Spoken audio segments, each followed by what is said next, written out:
안녕하세요. 영혼의 승사 바람의 파이터 급시입니다. 오늘은 곡성을 거쳐서 전남 구례, 함양을 거쳐서 섬진강 이 벚꽃길을 좀 드라이브 해보려고 이제 나왔습니다. 잠시 구례에서 곡성을 거쳐서 이제 사성함에 올라가는 길인데 하도 그 섬진강을 바라다 보이는 경치가 좋아서 이제 잠시 머물러 있습니다. 오늘 님들께 가져온 화두는 이제 개별 종목의 위험성에 관한 것입니다. 우리가 주식을 하다 보면 이제 가장 위험하고 막지 못할 것이 돌발 변수입니다.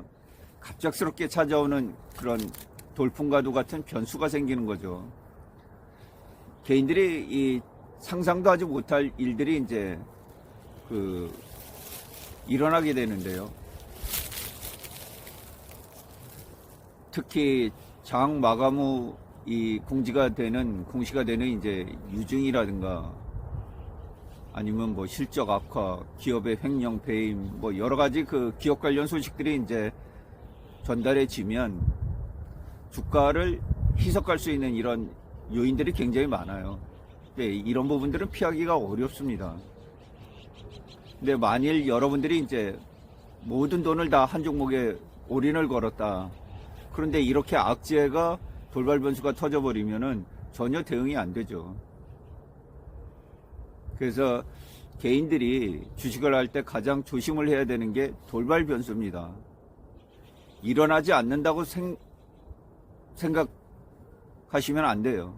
나에게 항시 내가 개별 종목을 투자할 때는 어떤 악재라도 존재할 수 있다. 이렇게 생각하시고 대응의 영역에서 이 부분을 이끌어 나가야 됩니다. 그래서 약간의 분할이 필요한 거예요. 포트 분할이 필요한 거예요. 물론 한 종목에 올인해서 승부가 나면 제일 좋죠. 근데 그렇게 되기까지는 확률이 그렇게 높지 않습니다. 확률이 그렇게 높지 않아요. 그래서 항시 개인들이 개별 종목을 하실 때는 돌발 변수, 뭐 이런 부분들은 뭐 실적 악화가 될 수도 있고, 뭐 감자 소식이 이루어질 수도 있고, 유증 소식이 나올 수도 있고, 뭐 전환사채 발행 이런, 그 다음에 기업의 뭐 CEO의 횡령 배임 소식, 임원들의 횡령 배임 소식, 뭐 이런 여러 가지 악재들이 쏟아져 나올 수가 있어요. 그리고 유력 이 투자기관들의 기업에 대한 이 등급 하향 전망, 뭐 이런 것도 나올 수가 있고요. 그러니까 항시 이런 그 돌발 악재에 대해서 개별 종목 투자를 하시는 분들은 이제 대비를 하시고 계셔야 됩니다. 시장 전체보다는 이 개별 종목 흐름을 파악하기가 훨씬 더 어렵습니다. 그러한 일이 자주 나타날 가능성이 지대하게 높아요. 그 다음에 이제 개별 종목에서 가장 위험스럽게 나오는 것이 무엇이냐면 경쟁업체의 등장입니다. 우리가 새로운 브랜드 이런 거를 많이 이제 접하게 되잖아요. 그러면 항시 체크를 해야 됩니다. 뭐 BYD가 나온다, 샤오미가 나온다, 이런 기업들이 하는 업종, 또 우리나라에 어떤 기업들이 이렇게 경쟁 상태에 있는지 이런 부분들을 체크를 해줘야 돼요. 왜냐하면 경쟁업체가 등장함으로 인해서 내가 받을 몫이 적어지고요. 내가 받을 가격이 낮아지게 됩니다. 내 마진율이 적어지게 돼요. 지금 삼성전자가 구전을 하는 이유도 마찬가지예요. 중국의 파운드리 SMIC라든가 뭐 창신 메모리라든가 뭐 가전업체라든가 디스플레이 업체라든가 스마트폰 업체 이런데 총체적으로 삼성전자가 중국 기업들과 이 경쟁 관계에 놓여 있기 때문에 이익을 이전보다 많이 내기가 어려운 그런 상황이에요. 그러니까 성장이 둔화되면서 주가 흐름도 이제 부진한 그런 상황이죠. 이것이 전체 이제 우리 증시를 낮추는 그런 역할을 하고 있는데, 그래서 경쟁업체의 등장 이 부분도 우리가 상당히 유의를 해줘야 되는 부분입니다. 제일 치명적이에요. 예를 들어서 내가 어떤 가게를 하고 있어요. 뭐 편의점을 하나 하고 있어요. 요새 편의점 뭐 가까운 거리마다 있잖아요. 그래서 다들 보면 편의점 못하겠다고 하는 것이 주변에 경쟁 기업이 너무 많다는 거예요. 그런데 내가 편의점을 하고 있는데 옆에 대형마트가 들어서요. 그럼 나는 망하는 거잖아요. 그죠? 기업도 마찬가지예요.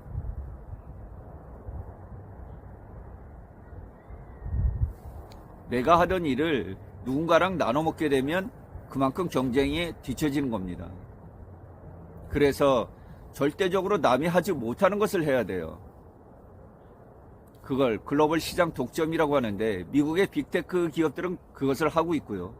우리나라의 그 대기업들은 현재 그걸 하지 못하고 있습니다. 물론 국내 점유율은 뭐 탄탄하게 서로 몇 기업들이 그 업종에 진출하면서 이제 하고는 있죠.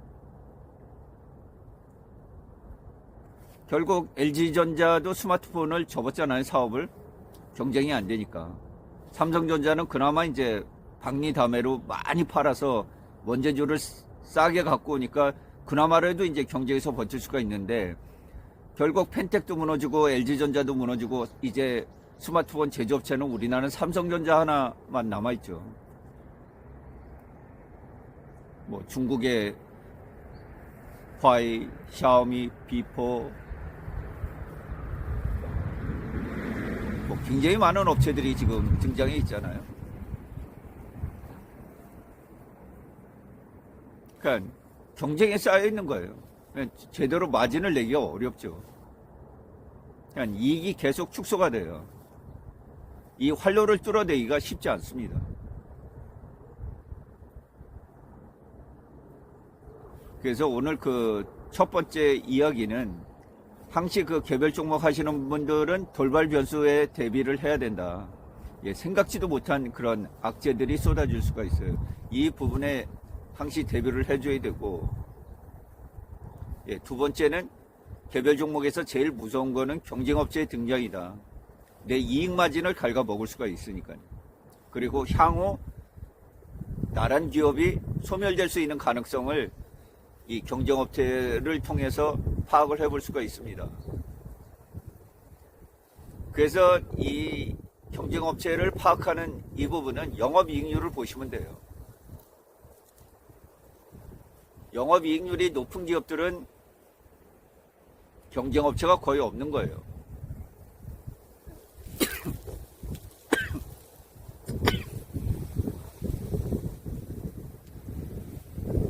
영업이익률이 높은 기업들은 경쟁업체가 적기 때문에 그 기술력을 쉽게 넘어서지 못하는 기술적 장벽을 가지고 있기 때문에 제품의 가격이 높게 받고 이익 마진율을 높게 가져갈 수 있는 거예요.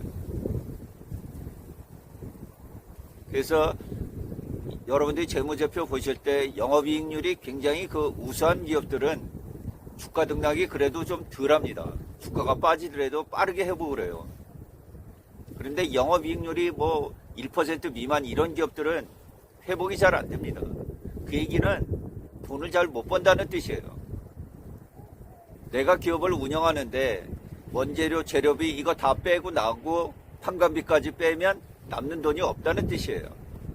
그냥 직원들 인건비 주고 그 정도 선에서 적자를 면하는 선에서 기업이 유지가 된다, 이렇게 볼 수 있어요. 그런 기업들이 대단히 많습니다. 우리나라에 현재 영업이익률이 5% 안 되는 기업들이 대단히 많아요. 그 투자하기가 어렵죠.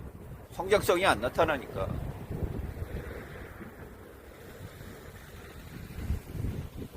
그래서 예, 돌발 변수에 대비를 해서 좀 사전에 잘 대응을 해주시고, 항시 그 경쟁업체의 등장, 새로운 브랜드가 나올 때 뉴스를 잘 그 검토를 하셔가지고 이 기업에 대해서 어느 정도의 영향을 미칠 것인지 이런 부분들을 좀 파악을 해주셔야 된다. 지금 우리나라의 그 잠재 성장률이 계속 떨어지는 이유는 무엇 때문에 그래요? 중국이라는 경쟁업체, 그 다음에 베트남, 인도라든가 제조업을 성장시키고 있는 국가들로 이 낮은 범용산업들, 제조업들, 뭐 의류, 뭐 이런 부분들이 전부 다 산업 자체가 넘어가고 있지 않습니까? 경쟁력을 잃고 있죠. 그런데 뭐 클라우드라든가 인공지능이라든가 이런 부분에서 완전히 그 타의 추종을 불허할 정도의 그런 기술력을 우리나라가 확보하지 못하고 있거든요. 우주항공이라든가 뭐 의학 쪽에서도 마찬가지고 신약 쪽에서 그다음에 반도체도 시스템 메모리 쪽에서 이런 쪽으로 전부 다 어떤 남들이 모방할 수 없는 그런 최첨단의 기술에 대해서는 우리가 확보를 하지 못하고 있기 때문에 자꾸 범용 기술로 뒤처지는 거예요.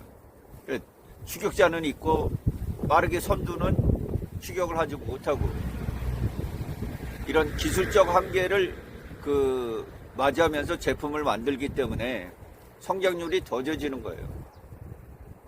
그럼 범용 기술을 가진 기업들에게는 경쟁업체가 계속 등장을 한다 이렇게 보시면 돼요.